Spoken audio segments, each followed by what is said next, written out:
Hi there, Monkey with a Gun here.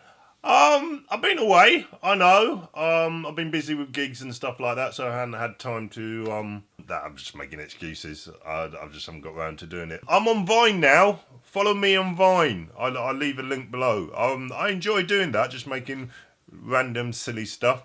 So if you're a Viner, then follow me on Vine. It'd be great to, have people actually watch me. I'm not vain at all. This is going to be an interesting one because this is going to be a little bit more serious than the stuff that I normally do. So I'm going to talk about suicide. Oh, that's comedy gold. That is. In my life, I have attempted 5 times to commit suicide. I know you're waiting for a punchline, but it's actually true. I'll commit. I've had an unusual childhood, to say the least, and I suffer from big bouts of depression. It causes you to find yourself in a place that you feel like you can't get out of. It's like digging a hole and you just keep digging and you keep digging, and then all of a sudden you found you dig so deep that there's no way of climbing back out. That's the kind of depression that I sometimes can suffer from. And this may surprise a lot of people who know me, because I tend to be quite a bubbly and friendly person. I still am. That hasn't changed. I'm still happy. I'm just saying that there are times when, in my life, things weren't going so well, and I let them consume me. So as I said, there's 5 times that I've tried to commit suicide. And what can we deduce from that? Well, 1, this comedy has taken a different road altogether. And 2, I'm shit at trying to kill myself. Which is a good thing, because if I was really good at it, I wouldn't be here today. But I'm not going to go into why.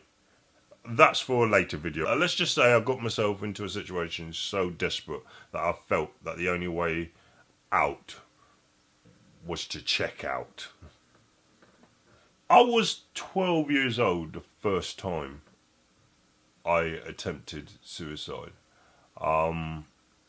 It was after a particular situation happened that just left me completely helpless. I felt like I was on my own, that there was no one else that could help me, and I wanted this particular instance to stop, and I didn't know how to. I didn't know that I could talk to people because I was too embarrassed, and I also was very confused because I was only 12. I was very confused with what was going on. All I know was I didn't like it, I didn't want it to continue, and I didn't know how to stop it.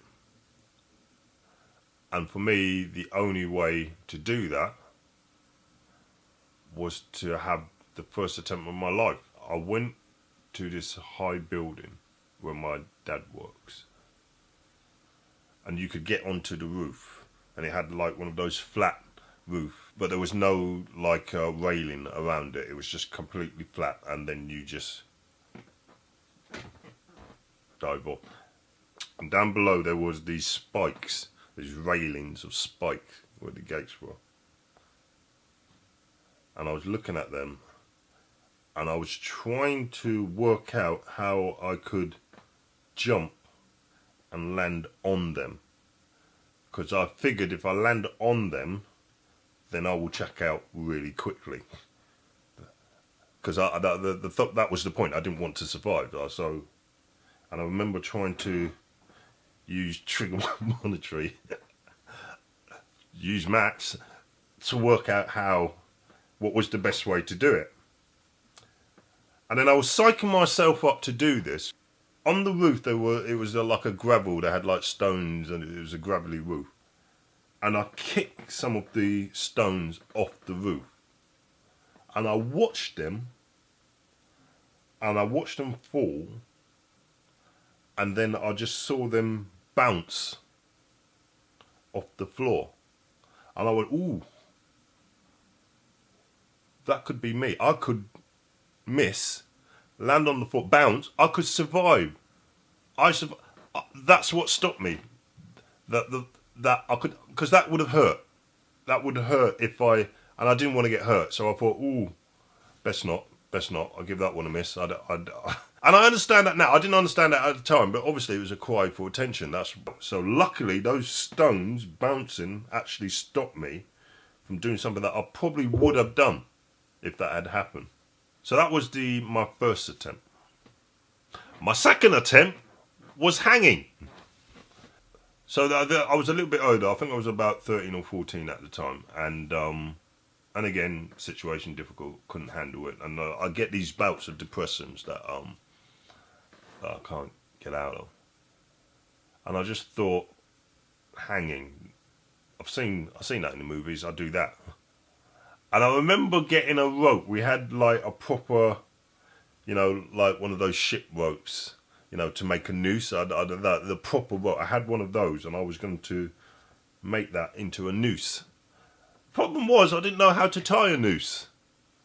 So I spent a lot of time trying to figure out how to make it into what I see on the TV. Speak lightly of this. What you have to remember is that in my mind, I was going to do it. The next 3 times was drugs. I was coming home and I'd had enough, just didn't want to be in this world anymore. I went into our medicine cabinet and I just grabbed some cough medicine and I grabbed a jar of pills and I just downed the pills and then I drank half a bottle of cough medicine and I put them away and I went to bed. And I'm thinking, right, I'm going to sleep and never ever wake up. That was my plan. Obviously, I did wake up, and I'll be honest with you, when I woke up, I felt great. I felt fantastic. And I also felt very confused. I thought, this shouldn't happen. This shouldn't. I remember what I took. So I took half of the cough medicine, and that wouldn't kill anyone. It might help a cold anyone.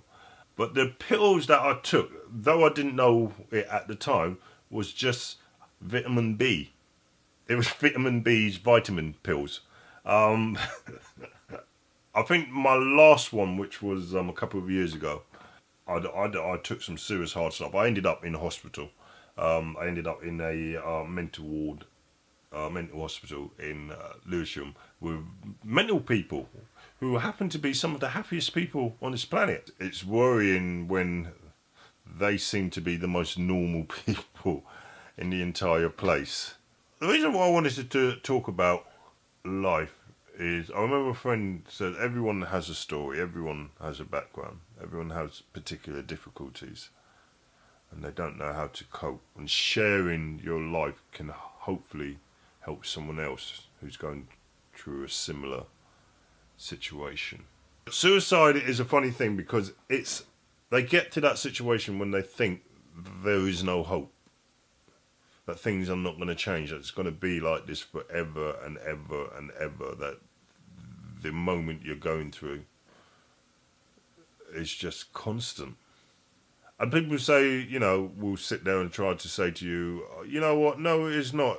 It will get better. It will change. You've got to think about the future of the people you left behind and so forth. And what I feel those people need to understand, that when you're in that state, none of that matters, because your own mind makes excuses. I know for me, people would say, I remember particularly say, well, what about your kids? You're going to leave your kids. But at the time, I just felt I wasn't good enough. I wasn't what they needed, and I was actually holding them back. I was using them as an excuse that I am damaging their lives if I stick around. And that's what happens when your mind gets into that state, is that no matter how positive you try to make someone feel, all the negativity is stronger than that. And sometimes it gets so desperate and so dark that you can't see the light. There is no light. And you feel like you just don't want to be around anymore, and that you're useless to everyone.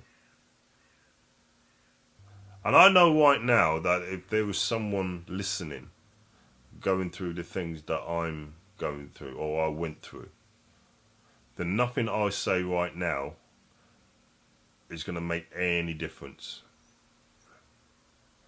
But I'm going to attempt. Suicide is not the answer. And once you've done it, there's no getting out of it. There's no recovery. There's no sorting your life out. It's over. You're taking who you are now as a breathing, as an incredible person that you are right now, and you're turning yourself off. You're turning yourself off because right now you're going through a particular bad drought. And you feel there's no way that you can get out of it. There is. There always is.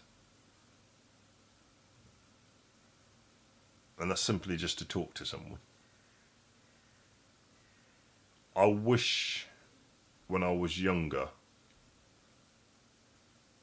I had talked to someone.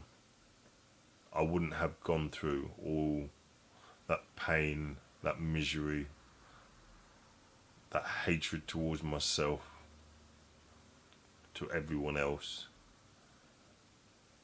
If I had someone that I could just say, I need help. Can you listen to me? And at the end of the day, that's the difference between sorting your life out and giving up. Now, it's not going to be easy. You're not going to suddenly feel better and everything's all... no one's kidding you. No one's going to kid you that. But it certainly helps with the relief of all that darkness around you if you just simply talk to someone. Give yourself all the options. Don't just feel you've got all the answers and the only answer is to end it all. If you talk to someone, and when I say someone, I mean more than one person, because not always you find the right person. But if you can just talk to someone about how you feel, about what you're going through, and especially if you're young, talk to your parents. If you can't talk to your parents, talk to a teacher. If you can't talk to a teacher, find someone to talk to. Preferably an adult. Someone of your own peer is always good because that helps. But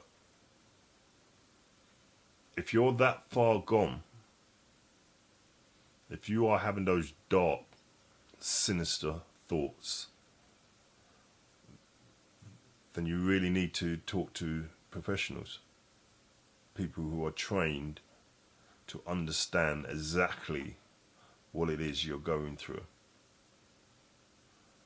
and who can help start the road to recovery, no matter how far it is. It took me 2-3 years of therapy to get to the stage where I am at the moment, and I wouldn't say I'm 100% better.